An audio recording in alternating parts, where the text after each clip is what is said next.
You may have heard the term Sharia law, but you really don't know what it means, especially for people forced to live and abide by it. Our reporter Gary Lane explains exactly what it is and how it's gradually working its way into public life around the world. What is Sharia law? Sharia law is the legal system based on the teachings of the Quran, the Sunnah and the hadith of Muhammad, being applied into the community as the legal basis for life. Jeff Hammond is a Christian who has lived and worked in Indonesia, the world's most populous Muslim nation, for 35 years. He says Indonesian Christians are concerned about creeping Sharia law, now in place in half of the country's 32 provinces. It's going from one province to another. It's not something that's happening all at once, but step by step. For example, even Christian schoolgirls are forced to cover their heads in Padang province. Elsewhere in Indonesia, children attending public schools are required to learn the Quran. In Indonesia's Aceh province, Sharia police make nightly patrols to ensure that unmarried or non-related couples are not seen together in public. The Christians are very concerned not only because of what's happened here in Indonesia, but they also see reports that have come in from other countries. Islamic nations where devotion to Sharia law causes vigilantes in Somalia to behead a 25-year-old aid worker for converting from Islam to Christianity. In Iran, where women are legally stoned to death for committing adultery. In Afghanistan, where prostitutes like these two women are executed for their behavior. In Pakistan, the government apparently has accepted the imposition of Sharia law in the Taliban-controlled Swat Valley of the Northwest Frontier Province. It's a place where violators of Sharia are often subjected to lashes. Enforcement of Pakistan's blasphemy laws have led to the imprisonment of Christians like 20-year-old Sandal Bibi and her father Golshir on charges of blasphemy against the Quran. Lecturer Nonie Darwish is author of the new book, Cruel and Usual Punishment, The Terrifying Global Implications of Islamic Law. She says the goal of radical Islamists is to impose Sharia law on the world, ripping Western law and liberty in two.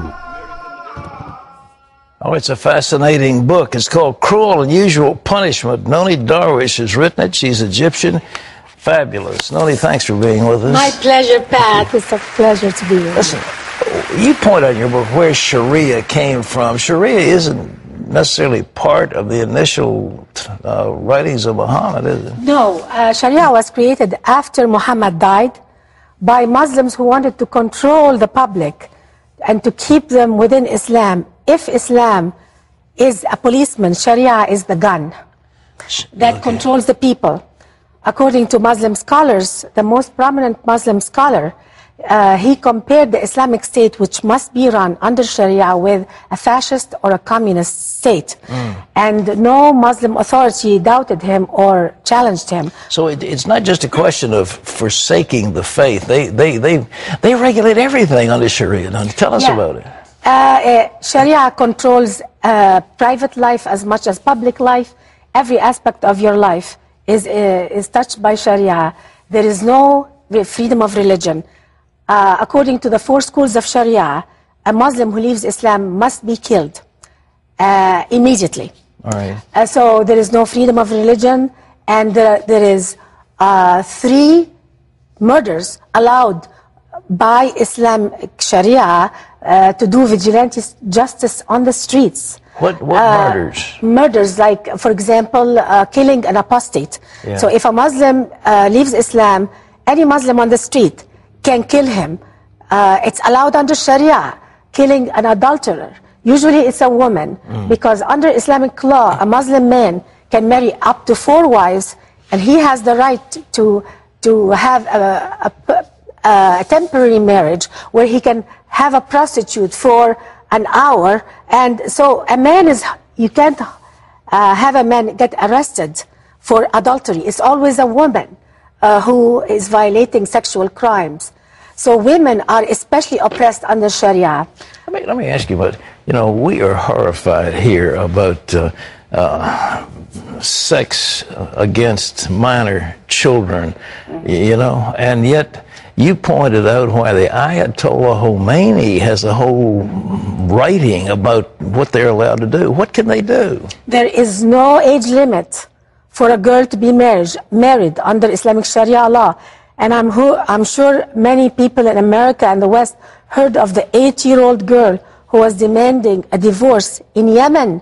And the Yemeni authorities refused after she filed for divorce to allow an age limit for girls, for young girls to be married. Well, he allowed some kind of sex play when they're little babies, didn't he? Absolutely.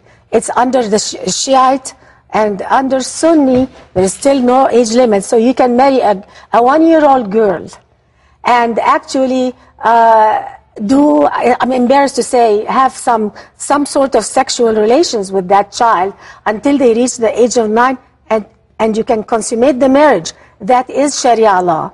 And for example, another thing under Sharia law, abortion was never made illegal. And another thing is adoption is illegal. So it's exactly the opposite of Western value. Well, now, let's assume that a woman wants to leave her husband. She can't. She because can't. Divorce is in the hands of only the male. And that's why when they come to the United States, many Muslim men get so frustrated and they are demanding Sharia in the West because they hate to see their wives demand a divorce and actually file for divorce in the freedoms in the West. What about this beating? Is a husband entitled to beat his wife? Yes, under Islamic law, a man can beat his wife, not only beat her, but he doesn't have to say why. He doesn't have to say why? He doesn't have to say why, neither to her family or to the police. So a woman can be beaten in the marriage, have 3 other wives for the husband. And in chapter 2, I have the Muslim marriage contract, in which the Muslim, the bride is asked if she's a virgin. Because if she's not a virgin, she will go back to her family and they can kill her, an honor killing, because for a girl in Islam to prove rape, she has to have 4 male witnesses. So I personally knew somebody in Egypt who was